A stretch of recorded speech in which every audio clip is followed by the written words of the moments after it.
Una de las elecciones más importantes de este noviembre 4 es la elección al Senado por Minnesota. Al Franken busca reelegirse mientras Mike McFadden busca ser el nuevo senador del estado. Hoy, el senador Al Franken nos ha invitado a conocerle y esta es nuestra entrevista. Senator, how are you? Thank you for inviting us. Okay, great. Great. It's not the first time I see you. I saw you, I think, at Cinco de Mayo, but I know you've been around on different events with our community. Sure. Yeah, it's a very important community, and it's the largest growing demographic in Minnesota, the Latino community, and of course, all over the state, whether Worthington or Austin or Wilmer or West St. Paul. It's very important to me to be meeting with and working with our leaders and the people in our Latino community. Perfect. It's good to know that you are aware of our presence in this state. But for some of us or some of our viewers that don't know much about Al Franken, sure. Can you please tell us about the actual Al Franken and the one before politics? Yeah, the one before politics started about 63 years ago. I was born in 1951. I grew up in St. Louis Park. My dad didn't graduate high school. Okay. And he was a printing salesman. And we grew up me and my brother with my parents in a two-bedroom, one-bath house in St. Louis Park. And I remember becoming interested in politics around the age of 11 or 12 years old. Okay. Because of the civil rights movement and what was going on in the South with the civil rights movement. And and my parents were very involved in that, and this was about social justice. So that was probably my earliest political lesson. I also became, when I was a little older, Cesar Chavez led the agricultural workers in California, and I got caught up in that too. And those are sort of the two political. In St. Paul, I went to Cesar Academia Cesar Chavez. Academia Cesar Chavez, where it's a great school. And so that's come a little full circle. In school, I really liked. I was good at school. I went to Harvard for college and became a comedian. Okay. And we know a little bit about that. Yeah, and I wrote for Saturday Night Live for years, but I wrote a lot of the political satire on the show. So I was always interested in public policy and in politics, and came back to Minnesota all the time to work for people like Mondale and for Paul Wellstone. And I wrote books on political stuff. I had a radio show for several years, and then I ran for office. I ran for the Senate you won 6 years ago, and I won. Then right now, you are at the point of where you have your first term. You are 6 years as state senator. How it's been? We work really hard. And, every day I wake up thinking about what I can do to help the people of Minnesota. The first thing we worked really hard on was healthcare reform. We did get that done, and it's not perfect, but it's a lot more people in Minnesota are insured now, and there's a lot of good things that happen out of that, of course. I'm very interested in education. I'm on the HELP committee, Health, Education, Labor, and Pensions committee, and worked a lot on, I believe in early childhood education. I think these achievement gaps that we have in our country and in our state, a lot of that can be approached with early childhood education. I'm a big believer in that. The United States is 24th in the world among developed countries in early childhood education. And we know that a kid who has a quality early childhood education is less likely to be left back a grade, has better healthcare outcomes. Girls are less likely to get pregnant in adolescence. They're more likely to graduate high school, more likely to go to college, more likely to get a good job, pay taxes, less likely to get in trouble with the law, go to prison. So that's been, but also K through 12 and higher education. One of the things that I worked on in my first term was immigration reform.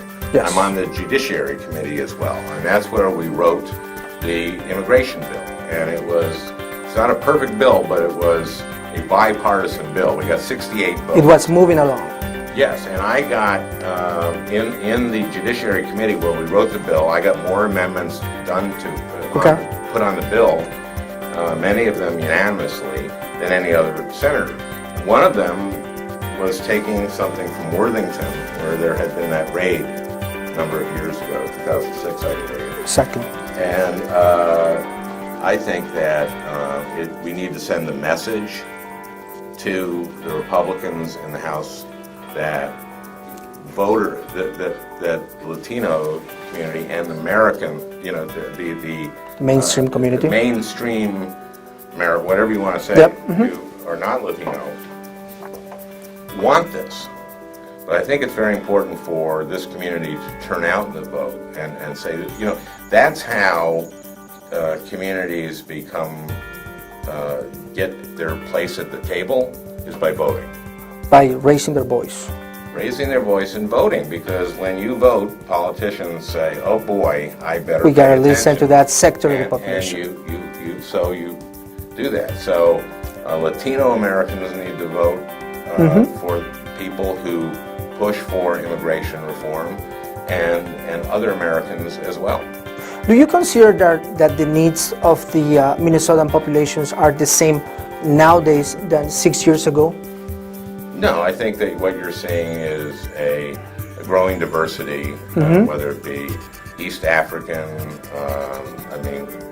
Hmong population is an older population here, but we're certainly seeing a growth among Latino population.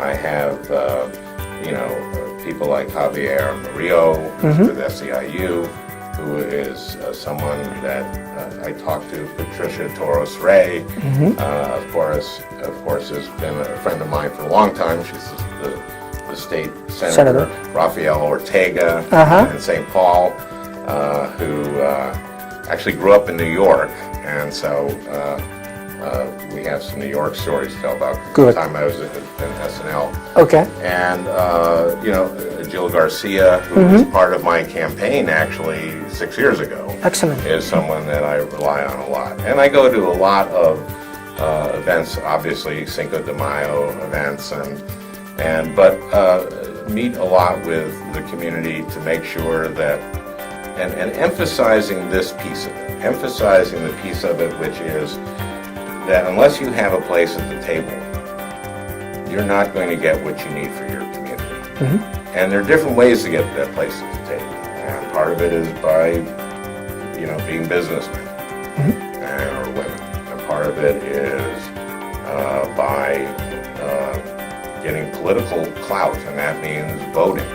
And so in these communities in Wilmer, in Austin, in Worthington, make sure that there are people there who are in your community who are looking to take political office.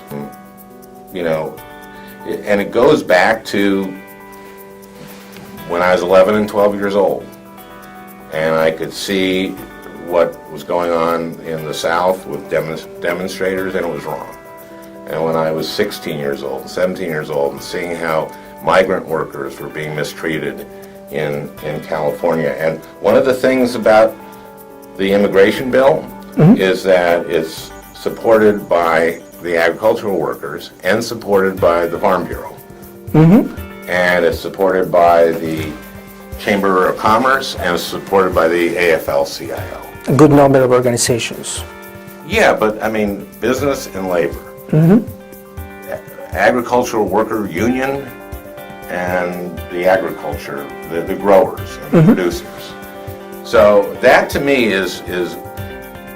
that just proves that this is a bill that needs to be done for everyone. It's good for the entire country. The Chamber of Commerce likes it because it's good for the economy. Unions like it because it's good for their membership. It's not good for unions when people can be exploited. Sure. When they're in the shadows, they can be exploited. And that's wrong. It's wrong and it's bad for everybody.